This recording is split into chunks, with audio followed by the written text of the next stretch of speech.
Briney with the Equine Extension Program at Oklahoma State University, and today I have with me Tim Taylor, who is a hay producer in Morrison, Oklahoma.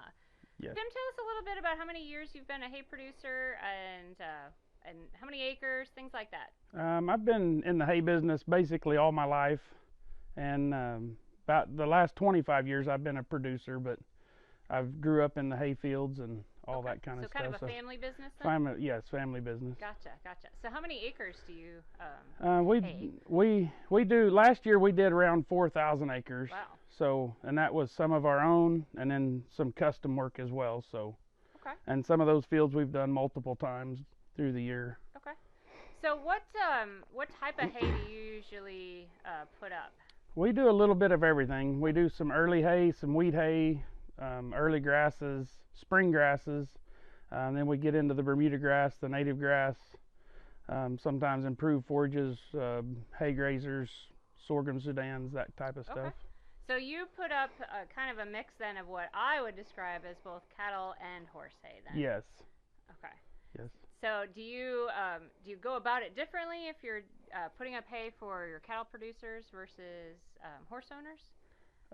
The process is really the same. The thing that would define one versus the other would be the different types of hay, the quality of the hay, whether it's got a lot of weeds or any of that type of stuff in it. So as a horse owner, I'm going to say no weeds. No weeds. Gotcha. So this year has been a little bit of a wild ride for you then, correct? Yes, it's been a crazy year. So what has the weather done for you as a hay producer, and how does that affect really the hay? Well, we had a tremendous amount of rain early on, and just day after day of rain, which made things grow, but it also never let us in the field to do any early wheat hay or some of our early crops. So there was a lot of those crops that got ruined and flooded, and just we couldn't get to them. Okay. It helped some of the later crops because it had plenty of moisture to grow, but. So have you caught back up then at this point in time, or where are you overall? Well, we've caught back up as far as getting our fields all done, but as far as overall production is down because of the loss of early hay, and some of that was made up because some of the later fields made more than they normally would. Okay. So I know I always try to discuss with owners about quality of hay, and so when I talk about that, I'm always talking about when the hay was cut. So how do you make the decision over what day it is or under what conditions are you going out to make that cut? Right. When we cut is basically determined on like the maturity of the plant itself. So whether that happens on a Monday or a Friday, that doesn't make any difference. It's a lot of it has to do more with the weather and our window of time and opportunity to have enough weather to go out and get it put up without getting rained on or that type of deal. So are you you're trying to target then I guess ideal maturity, but that will vary according to it varies from species of grass to the type of protein level and stem size and all that you're looking for. Okay.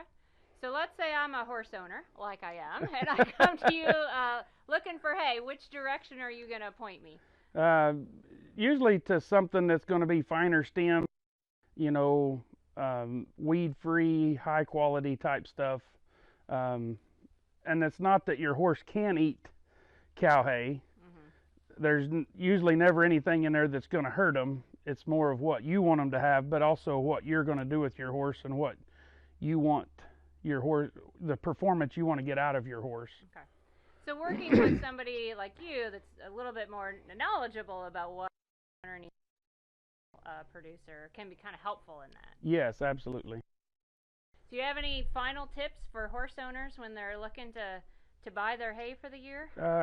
This would kind of go for any hay and anybody looking for hay, but you're going to want the right color, the right bale density. You have to kind of look at the stem size and just how it was put up, whether it's been rained on or wet, too dry, all those kind of things to really look for. So working with somebody that you trust then? Absolutely, yes.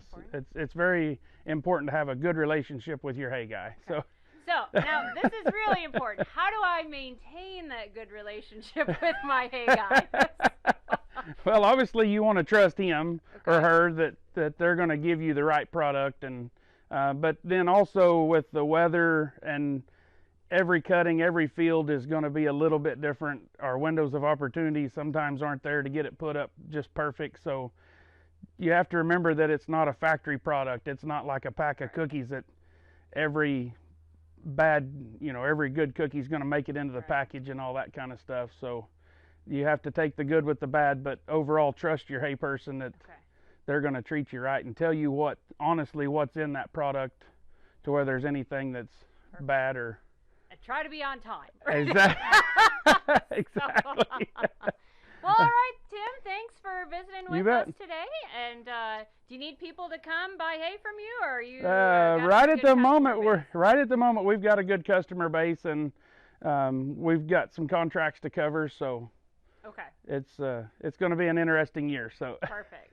Well, if anybody has any more questions about looking for horse hay or tips or tricks, feel free to visit us at osuhorse.com.